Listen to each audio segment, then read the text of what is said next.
साथियों, कल परसों आपने अखबार में एक खबर पढ़ी होगी या अक्सर इस तरह की खबरें आती है जहां पर कोई व्यक्ति किसी अन्य व्यक्ति पे आरोप लगाता है कि उस व्यक्ति ने मेरे बैंक चेक का इस्तेमाल किया जिसको कि मैं जानता ही नहीं।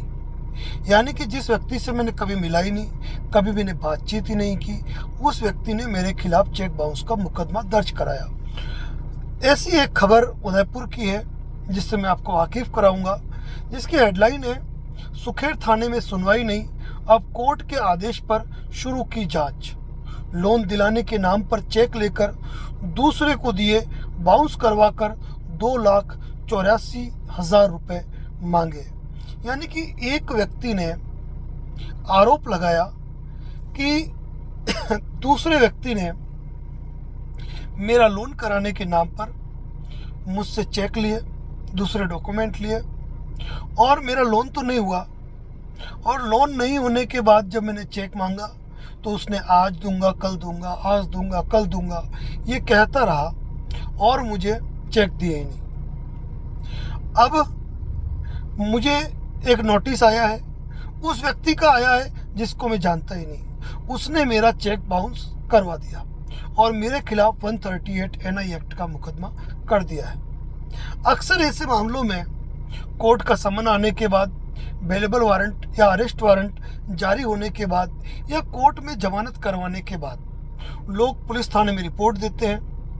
पुलिस उस मैटर पे कोई कार्रवाई नहीं करती है, फिर SP ऑफिस को रिपोर्ट दी जाती है और उसके बाद अंततः 156 सबसेक्शन 3 CRPC के अंतर्गत FIR दर्ज करवाई जाती है कोर्ट में। मतलब कोर्ट में FIR दर्ज करने के लिए एप्लीकेशन लगाई जाती है और संबंधित थानाधिकारी को आदेश दिया जाता है कि इस मामले में इन्वेस्टिगेशन करे, जांच करे। अब साथियों, यहाँ एक सोचने की बात है, वो ये कि पुलिस इस केस में क्या कार्रवाई करेगी। यानी कि क्या उस व्यक्ति के पास ऐसे दस्तावेज या ऐसे प्रमाण या ऐसे साक्ष्य मौजूद है कि वो व्यक्ति ये साबित कर सकता है कि उसने उस व्यक्ति को चेक नहीं दिया, उस व्यक्ति से उसका कोई लेना देना नहीं है, या फिर वास्तव में कहानी कुछ और है। लेकिन अक्सर कई अभियुक्त भी झूठी FIR दर्ज करवाते हैं, पुलिस में झूठी रिपोर्टें देते हैं।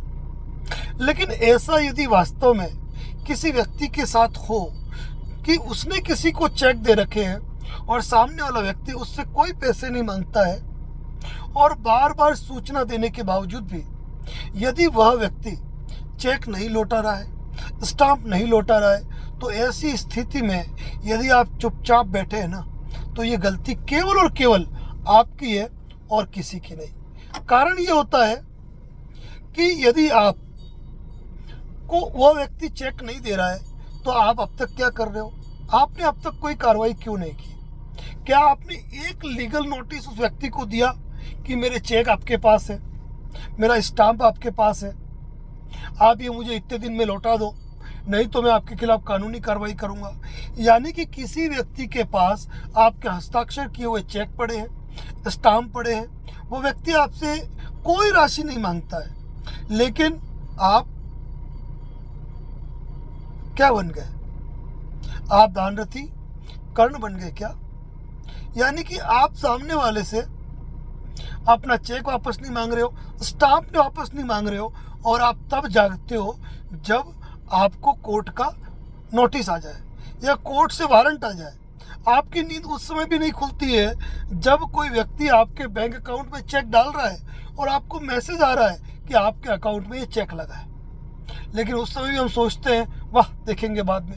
लेकिन जब गले में फांसी का फंदा पड़ता है ना, तभी इंसान को याद आता है मुझे क्या करना है। तो साथियों, यदि आपका किसी भी व्यक्ति से कोई लेन देन है और आपका लेन देन पूरा हो चुका है, छोटा मोटा अमाउंट बाकी है और आपको मन में डाउट है कि वह आपके चेक और स्टाम्प का दुरुपयोग कर सकता है, तो आपको एक अच्छे एडवोकेट से मिलना चाहिए, उनसे कंसल्टेशन करना चाहिए और कंसल्टेशन करके फिर आपको एक लीगल नोटिस सामने वाले को सर्व कराना चाहिए। और सबसे पहले तो आपको ये जानकारी होनी चाहिए कि कौन कौन से चेक जो है, कौन कौन से चेक नंबर कौन सी बैंक का आपका दूसरों के पास पड़ा हुआ है। यदि आप नोटिस देते हो और बावजूद नोटिस यदि सामने वाला आपके चेक और स्टाम्प नहीं लौटाता है तो आपको उसके खिलाफ कानूनी कार्रवाई भी करनी चाहिए। कभी कभी हम सोचते हैं कि चेक पड़े हैं, कौन सा दुरुपयोग कर लेगा, नोटिस नहीं भेजते हैं, तो कम से कम उनको व्हाट्सएप मैसेज कीजिए, उनको फ़ोन पर बात कीजिए, उसकी कॉल रिकॉर्डिंग सेव रखिए। यानी कि आप अपने पक्ष में ऐसा कुछ करते ही नहीं हो कि कल यदि आपके खिलाफ किसी ने मुकदमा दर्ज करवाया तो आप अपना बचाव कर पाओगे। और फिर कहते हो कोर्ट सुनती नहीं है। अरे कोर्ट क्या सुनेगी? कोर्ट तो वही सुनेगी जो कोर्ट को सुनाया जाएगा, कोर्ट वही देखेगी जो कोर्ट को दिखाया जाएगा। और ये आपके ऊपर है। यदि कोई व्यक्ति आपके चेक का दुरुपयोग कर रहा है और अगर आप सावधान नहीं है तो गलती आपकी है। इसीलिए यदि आपके किसी व्यक्ति के साथ कोई लेन देन नहीं है, कोई बाकियात नहीं है और आपके चेक उसके पास पड़े हैं तो हो सकता है आपके चेकों का दुरुपयोग हो। और यदि आपको मालूम पड़ता है कि उन चेकों का दुरुपयोग किसी और ने कर लिया है तो फिर आप सोचोगे मैं तो सही हूँ, मैं तो दूध का धुला हूँ, मैं तो केस लड़ूंगा, मैं तो उस आदमी को जानता ही नहीं, पहचानता ही नहीं। ऐसा कहना मात्र पर्याप्त नहीं है, ये चीज आपको न्यायालय में साबित करनी पड़ेगी और उसके लिए आपको एक अच्छे एडवोकेट का परामर्श लेना चाहिए। अन्यथा चेक बाउंस के मामले में क्लियरली गणित है, प्रिजम्पशन है कानून का कि मामला चेक धारक के पक्ष में है। और यहाँ पर यदि आपके खिलाफ फैसला होता है तो ऐसी स्थिति में 2 साल तक के जेल और चेक से दुगुनी राशि तक का ऑर्डर किए जाने का अधिकार कोर्ट के पास है। इसीलिए यदि आपके चेक भी किसी के पास है तो सावधान हो जाइए, आपके चेकों का दुरुपयोग हो सकता है। धन्यवाद। जय हिंद, जय भारत, जय मेवाड़। लेकिन इतना सा कहूँगा कि इस वीडियो को, जनहित की वीडियो को शेयर जरूर करें। धन्यवाद।